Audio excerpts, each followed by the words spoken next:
Hello friends, स्वागत है आपका आपके अपने चैनल ब्राइट फ्यूचर में। आज हम आपको बताएंगे हिंदी कोर पेपर 3 का नेक्स्ट क्वेश्चन। तो चलिए शुरू करते हैं।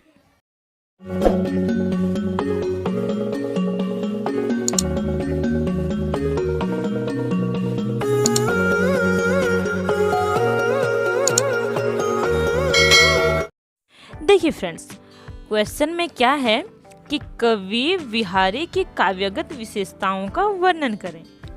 तो चलिए हम लोग आंसर देखते हैं। कवि बिहारी लाल रीतिकाल के प्रसिद्ध कवि हैं। ये मूलतः श्रृंगारिक कवि हैं, परंतु इनके काव्य में भक्ति तथा नीति सभी प्रकार की धाराएं मिलती है। कवि बिहारी ने कई रचनाएं की है जो आज भी पाठकों को अपनी ओर आकर्षित करती है। चलिए अब जानते हैं कवि बिहारी लाल की काव्यगत विशेषताएं। कवि बिहारी की कविता का मुख्य विषय श्रृंगार है। उन्होंने श्रृंगार के संयोग तथा वियोग दोनों पक्षों का सुंदर वर्णन किया है। कवि बिहारी की जो वियोग रचना है वो कवि घनानंद के जैसी सुव्यवस्थित नहीं है, क्योंकि कवि घनानंद का वियोग प्राकृतिक है जो उनके साथ आप बीती है। दोस्तों, हम आपको घनानंद के जीवन के बारे में भी सारी घटनाएं जो हुई है उसके बारे में जल्द ही बताएंगे। एक नया वीडियो आएगा हमारा जिनमें घनानंद और सुजान की कहानी होगी।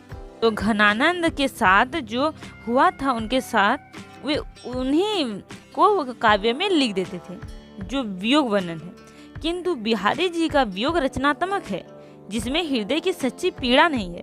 लेकिन बिहारी जी के साथ तो ऐसा कुछ भी नहीं हुआ था, इसलिए उन्होंने रचना करके यानी कल्पना करके लिखी है वियोग वर्णन। और घनानंद के साथ तो ऐसे ही हुआ था, उन्होंने अपनी सच्ची घटना को लिखी है। बिहारी जी का विरह वर्णन इसलिए भी स्वाभाविक नहीं है कि उनके विरह गाथा की विरहनी विरह ताप में कुछ इस प्रकार जलती है कि सखियां भी उसके समीप नहीं आ पाती, और उस ताप के कारण उसके शरीर में दिया हुआ गुलाब जल भी बीच में ही सूख जाता है। ये सारे बिहारी जी ने अपने विरह काव्य में लिखा है। भक्ति भावना।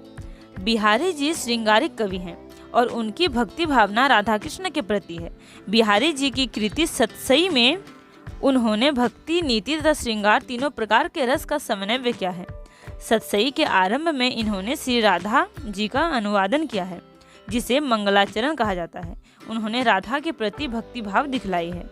ये दोहा जो सतसई के आरंभ में लिखा हुआ है, देखिए, मेरी भव बाधा हरो राधा नागरी सोई, जा तन की साझाई पड़े श्याम हरि दुति हो।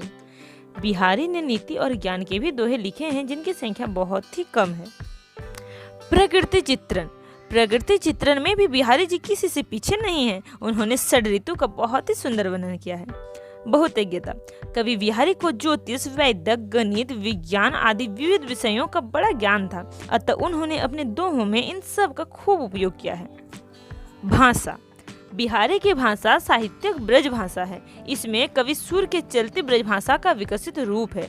पूर्वी हिंदी, बुंदेलखंडी, उर्दू, फारसी आदि शब्द भी इसमें आए हैं। बिहारी का शब्द चयन बहुत ही सुंदर और सार्थक है। शब्दों का प्रयोग भावों के अनुकूल ही हुआ है। बिहारी ने अपने काव्य भाषा में कहीं कहीं मुहावरों का भी सुंदर प्रयोग किया है। शैली। कवि बिहारी ने अपनी लेखनी में 3 प्रकार की शैली का प्रयोग किया है। पहला है माधुर्यपूर्ण व्यंजना प्रधान शैली, जिसे श्रृंगार के दोहों में उपयोग किया है। दूसरा है प्रसाद गुण से युक्त सरस शैली, यह भक्ति और नीति दोहों में उपयोग किया गया है। और तीसरा है चमत्कार पूर्ण शैली, जिसे बिहारी जी ने दर्शन, ज्योतिष आदि विषयों को दोहों में उपयोग किया है। रस। वैसे तो बिहारी के काव्य में शांत, दास, करुण आदि रसों के भी उदाहरण मिलते हैं, किंतु इनका मुख्य रस है श्रृंगार रस, क्योंकि बिहारी जी श्रृंगारी कवि थे। छंद। बिहारी जी ने केवल 2 ही छंदों का प्रयोग किया है। पहला है दोहा और दूसरा है सोरठा। अलंकार। अलंकार की कारीगरी दिखाने में बिहारी बड़े पटु हैं। उनके प्रत्येक दोहे में कोई न कोई अलंकार मिलते ही हैं। साहित्य में स्थान। किसी कवि का यश केवल उसके द्वारा लिखे गए ग्रंथों के परिमाण पर नहीं बल्कि गुण पर निर्भर करता है।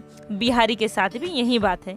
अकेले सतसई ग्रंथ उन्हें हिंदी साहित्य में अमर कर गया। श्रृंगार रस के ग्रंथों में बिहारी के जैसे ख्याति और किसी भी कवि को नहीं मिली है। अनेक कवियों ने तो सतसई के दोहों को आधार बनाकर काव्य रचना करी। कल्पना की समाहार शक्ति और भाषा की समाज शक्ति के कारण सतसई के दोहों को गागर में सागर भरने की उक्ति चरितार्थ करती है। दोस्तों, सतसई ग्रंथ के बारे में बहुत ही प्रचलित एक दोहा है, चलिए आपको बता दें। सतसैया के दोहे जो नावक के तीर, सतसैया के दोहे जो नावक के तीर, देखन में छोटे लगे घाव करे गंभीर। दोस्तों, एक इम्पोर्टेंट जो बात है वो आपको बता दें कि भाव पक्ष और कला पक्ष क्या होता है। देखिए दोस्तों, जिस कवि के काव्य में कल्पना, रस, विचार और संदेश आदि शामिल होते हैं उससे भाव पक्ष कहते हैं, और जिस काव्य में छंद, अलंकार, भाषा शैली, तर्क आदि होते हैं उन्हें कला पक्ष कहते हैं। फ्रेंड्स, आज के लिए बस इतना ही। हम आपके लिए जल्द ही लाएंगे नेक्स्ट वीडियो। अगर आपको ये वीडियो पसंद आई हो तो लाइक जरूर करिएगा। वीडियो को एंड तक देखने के लिए आप सभी का थैंक यू।